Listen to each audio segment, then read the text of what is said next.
Price the Lord. ஆண்டவராகிய இயேசு கிறிஸ்துவின் நாமத்திலே உங்களை அன்போடு வாழ்த்துகிறேன். மீண்டும் ஒரு ஆசீர்வாதமான நாளை கர்த்தர் நமக்கு கொடுத்திருக்கிறார். இந்த நாள் நமக்கு ஒரு ஆசீர்வாதத்தினாலாய் அமையட்டும் என்று நான் உங்களை வாழ்த்தி, வேதத்திலே ரோமர் அப்போஸ்தலனாகிய பவுல் ரோமருக்கு எழுதின நிருபம் அதனுடைய 8ஆம் அதிகாரம் 34ஆம் வசனம் இப்படி சொல்லுகிறது: ஆக்கினைக்குள்ளாக தீர்க்கிறவன் யார்?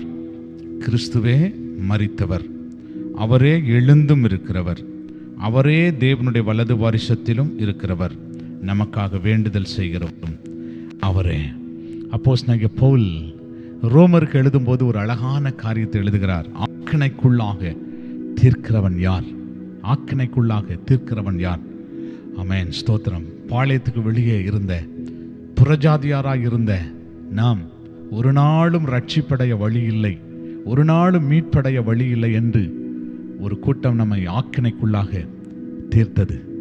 ஆமென். நியாயப்பிரமாணத்தை கடைபிடித்தவர்கள், நியாயப்பிரமாணத்தின்படி வந்தவர்கள்தான் ரட்சிப்படைய முடியும், அவர்களுக்கு தான் மீட்பு உண்டாகும் என்று சொல்லிக்கொண்டு புறஜாதியாராய் இருந்த நமக்கு ஒரு பெரிய ஆக்கினை தீர்ப்பை கொடுத்து கொண்டிருந்தார்கள். பவுல் சொல்றார், நம்மை ஆக்கினைக்குள்ளே தீர்க்கிறவன் யார்? ஏனென்றால் உங்களுக்காக, எனக்காக, பாளையத்துக்கு வெளியே நின்ற நமக்காக, புறஜாதியாராய் இருந்த நமக்காக, துரத்தப்பட்ட நமக்காக, ஸ்தோத்திரம், வெறுக்கப்பட்ட நமக்காக இயேசு கிறிஸ்து மரித்தார். இயேசுவே மரித்தார்.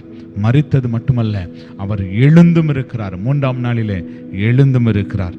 எழுந்தது மாத்திரமல்ல, அது தேவனுடைய வலது வாரிசத்தில் வீற்றிருக்கிறார். வீற்றிருக்கிறது மட்டுமல்ல, உங்களுக்காக, எனக்காக அவர் விண்ணப்பம் பண்ணி கொண்டிருக்கிறார்.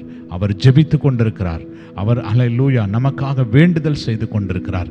ஆகவே தேவ பிள்ளைகளே, நாம் தேவனற்றவர்களாய் இருந்த நாம், தேவனுக்கு விரோதமாய் நின்று கொண்டிருந்த நாம், தேவனை இழந்து போயிருந்த நாம், இயேசு மரித்து அடக்கம் பண்ணப்பட்டு மறுபடியும் எழுந்து அவர் இன்றைக்கும் ஜீவிக்கிறபடினாலே பாளையத்துக்கு வெளியே இருந்த நாம் இப்போ பிதாவோடு சேருகிற ஒரு ஐக்கியம், பிதாவோடு இணைகிற ஒரு ஐக்கியம், பிதாவினுடைய ஸ்தோத்திர அன்புக்குள்ளே வருகிற ஒரு பெரிய பாக்கியம், அவரை அப்பா பிதாவே என்று அழைக்கிற புத்திர சுவிகாரத்தின் ஆவியை கொடுத்து நம்மை ஆசீர்வதித்திருக்கிறார். ஆகவே இயேசு உயிர்த்தெழுந்தபடினாலே, இயேசு நமக்காக மரித்து அவர் உயிர்த்தெழுந்தபடினாலே, அவர் எழுந்திருக்கிறபடினாலே நாம் மகிழ்ச்சியோடு ஆண்டவரை துதித்து, ஆண்டவரே எனக்காக நீர் வேண்டுதல் செய்கிறீரப்பா, எனக்கு வந்த ஆக்கினையை நீர் உம்மேல் ஏற்றுக்கொண்டு என்னை நீர் விடுதலையாக்கினதற்காக ஆண்டவரே உமக்கு ஸ்தோத்திரம் என்று சொல்லி நம்ம எல்லாம் கர்த்தரை துதிப்போம். ஆண்டவரே உம்மை ஸ்தோத்திரிக்கிறோம். நன்றி தகப்பனே. இந்த அருமையான வேளையிலே ஆண்டவரே நாங்கள் எங்களை தாழ்த்தி உம்முடைய அன்பின் கரத்தில் ஒப்பு கொடுக்கிறோம். ஆண்டவரே எங்களுடைய ஆக்கினைகளை எல்லாம் நீர் ஏற்றுக்கொண்டு எங்களுக்காக நீர் மரித்து, எங்களுக்காக ஆண்டவரே நீர் உயிர்த்தெழுந்து, ஆண்டவரே எங்களுக்காக ஆண்டவரே பிதாவினுடைய வலது வாரிசத்தில் வீற்றிருக்கிறீர். எங்களுக்காக இன்றைக்கும் நீர் விண்ணப்பம் பண்ணி கொண்டிருக்கிறீர். அந்த ஒரு பெரிய பாக்கியத்தை கொடுத்ததற்காக உமக்கு ஸ்தோத்திரப்பா, ஸ்தோத்திரம். ஒவ்வொருவரையும் தேவனுடைய கரத்தில் ஒப்பு கொடுக்கிறோம். இந்த நாள் இந்த பிள்ளைகளுக்கு ஆண்டவரே அப்பா ஸ்தோத்திரம், நீர் இவர்களுக்காக ஜெபிக்கிறீர் என்கிற அந்த விசுவாசத்தோடு புறப்பட்டு போகட்டும். கர்த்தர் இவர்களோடு இருந்து வழி நடத்தும்.